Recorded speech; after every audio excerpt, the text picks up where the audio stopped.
Hello, and welcome back to Single Women Retiring Abroad.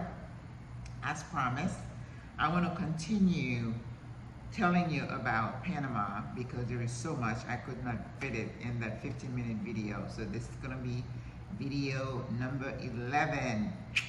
Yes! So we're still talking about Panama. I finished off by telling you a little bit about the culture, and there are a lot more culture norms that you need to be aware of. Like I was saying to my group, my WhatsApp group of women, I'm like, when you come to Panama, don't come with high expectation of customer service. It's like when you go to Africa, you learn really quickly that your concept of customer service is not what they think about. Because when you walk into a store in Africa or in Ghana, where I was, people felt like they were doing you a favor by selling you something. And you, with your American mindset, you expect them to say, well, welcome to whatever, and because that's what you're used to. And then you going around, they don't even ask you what you want. My friend told me she went to some kind of a gathering and she had a menu at eating place for an hour and no one came and asked her what she wanted.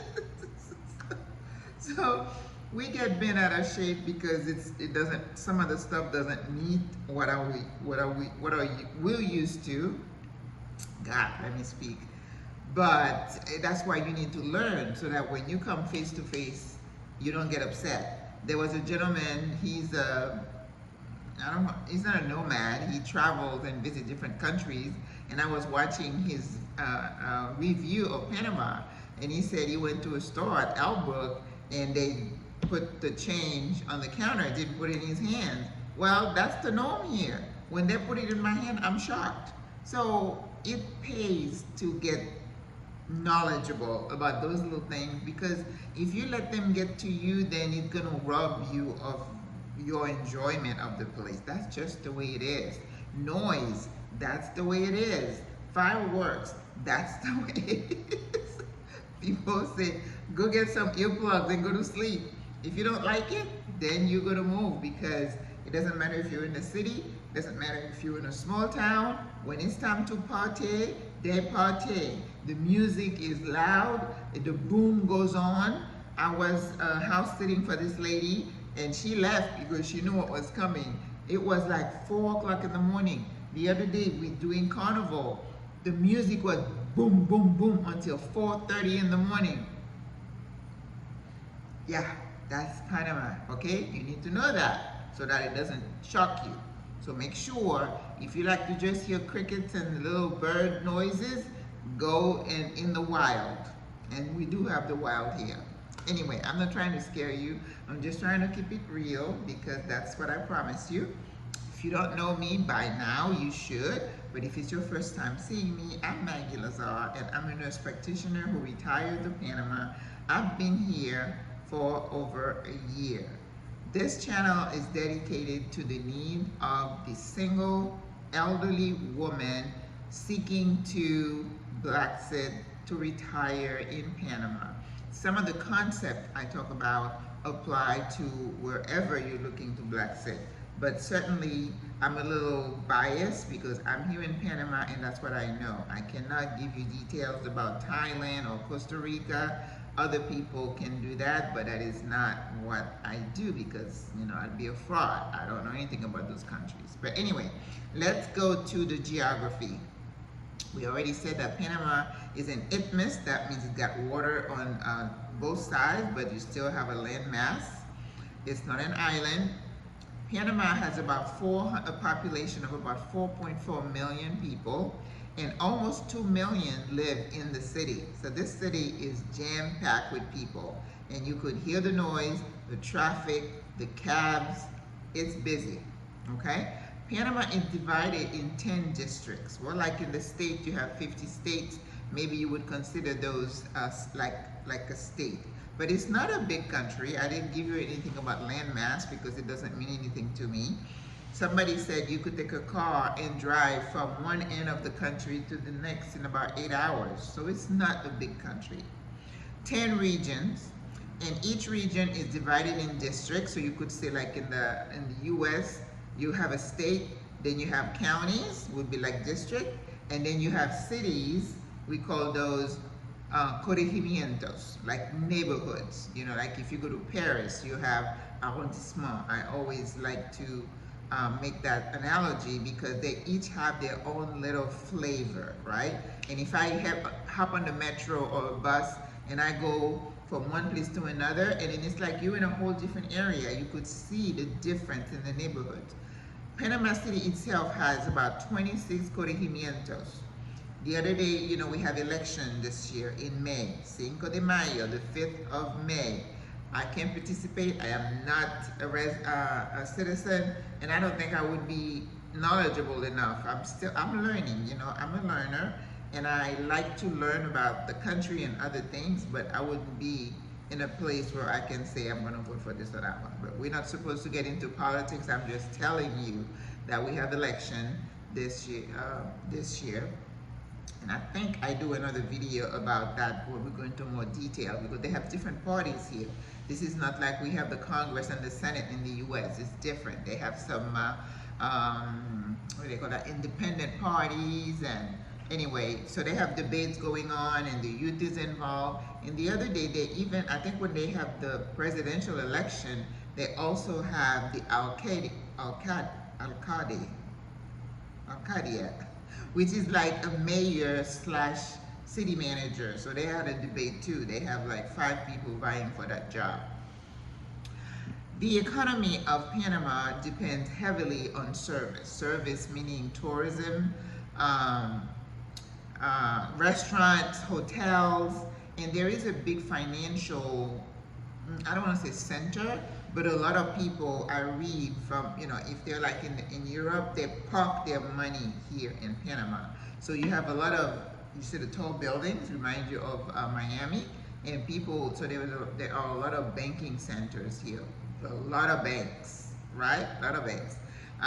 It's easy for you to put your money in, not so easy to take it out. So if you move here, I'll be helping do some onboarding for people, but it's a process sometimes to get to open a bank account. And you have to be a resident. You cannot be a visitor and open a bank account here in Panama. Panama also relies heavily on revenues from the Panama Canal, which is considered one of the seven engineering programs or whatever in the world, because it's just so neat. So I am not so knowledgeable about the details about how the canal works, because when you come here, you have to go to the canal, get a tour. And the best way, there's a museum in there and with audio, and it tells you a lot about how it works, because you know what the canal does is just, it creates a shortcut for the ships. Instead of having to go around and just go through. And what they do, they create an artificial lake and they kind of raise the water level and the ship goes through with this little automatic thing. It's amazing. It's amazing. And you owe it to yourself to come and see it. And that's why I landed in Panama. I was curious about the canal. So you never know. Okay? So the canal brings a lot of money for the country. Now, because we've been having issues with water, Panama has 2 seasons, dry season, rainy season. We're in the dry season now. The rainy season is supposed to start kind of in May, and then it lasts till like December. They say November, December are the wettest month.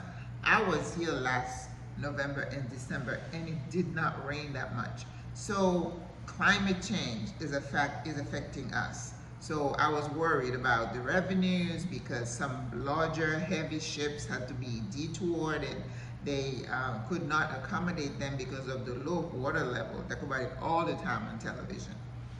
But I just read that revenues went up 14%, even with all the restrictions. So yay. So the canal brought in $4.97 billion to the country in 2023. That's amazing.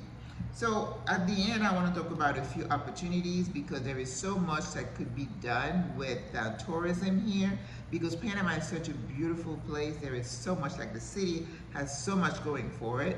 We have metro in the city, 2 lines, soon to be 3 in next year. You can go from one end of the country to the other, all kinds of buses going around. So it's amazing. People can go to Costa Rica, but you cannot cross to go into Colombia to the north because of the Darien jungle, okay? Let's talk about safety. Safety in Panama, most of the crime is petty crime. They'll go into your home, steal your television. If you have supplies laying around, petty crime. Like for me as a tourist, I was robbed. That's petty crime. But they're not going to rob me again because I wasn't paying attention. I wasn't in tune, realizing I'm in a city. When I'm in Florida, I don't think about somebody grabbing my wallet, right? But that happened. And I have another video about it. So if you just search Maggie Lazar theft or something, I got robbed, you should see the video on YouTube. Let's see. Right. So we do have crime here. So petty crimes, murder rates. Let's see. I think I did a comparison, Panama versus the U.S. In 2021, Panama counted 9.7 murders per 100,000 people. That's not that high. Compared to the U.S. at 380 violent crimes per 100,000 people. So if you worry about crime, somebody said, oh, I'm not going to Panama because I'm afraid of crime. Okay, I rest my case, okay? So talk about climate, tropical, because we're in the region, and we have the dry and rainy season. People worry a lot about the rainy season, and people would ask me, when's the best time to come to Panama? Usually they say November, December. If you're going to stay for a while, stay. But it may be difficult if you're going to have daily outings and you want to go on trips and go to the beach because it might rain every afternoon. Not the whole afternoon, but every afternoon. And some of the rain sometimes can be a little scary. So, okay? We don't have hurricanes in Panama, which is excellent. I can't really explain why. I think I read about it, how it's protected and everything kind of curves around and misses us. Just be happy. No hurricane. I'm from hurricane country in Florida. But we do have storms, and sometimes there's a lot of rain, and sometimes they have some floodings that, mild mudslides. But what we also have is, because Costa Rica and Colombia both are more highly seismic, so they may have earthquakes that we feel, the tremors here. I haven't felt one since I came back, but last year when I was here, I did feel my building went like this, right? And I think in the 1987 was the last time we had a real one here. It was over 7 point something, and they felt it. Okay, and last year they had a big training exercise for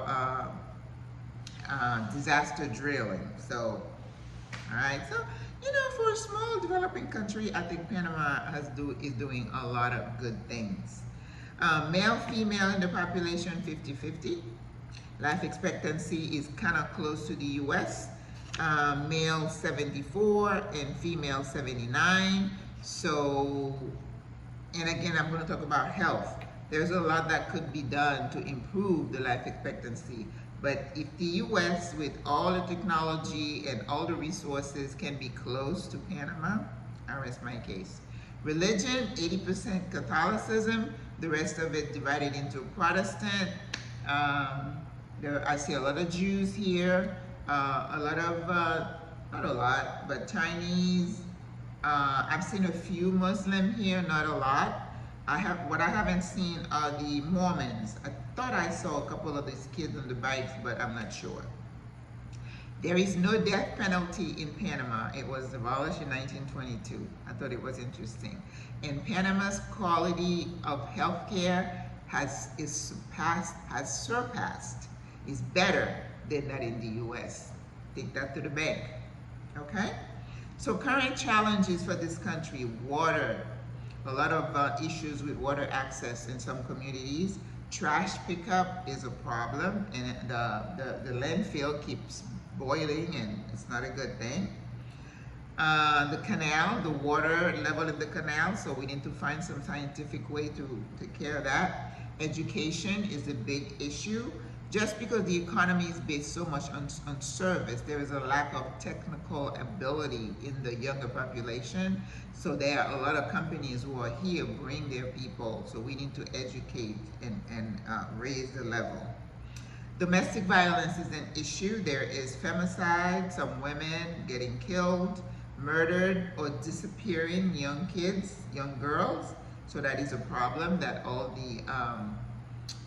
the candidates are talking about. All right, close to 16 minutes. That gives you a nice view of your new home, your former home. You can do some more research on your own, but just think it's not bad. Not bad at all. From where I'm sitting, I'm loving it. So I hope you enjoyed this video. God bless you. I will talk to you soon. Bye-bye.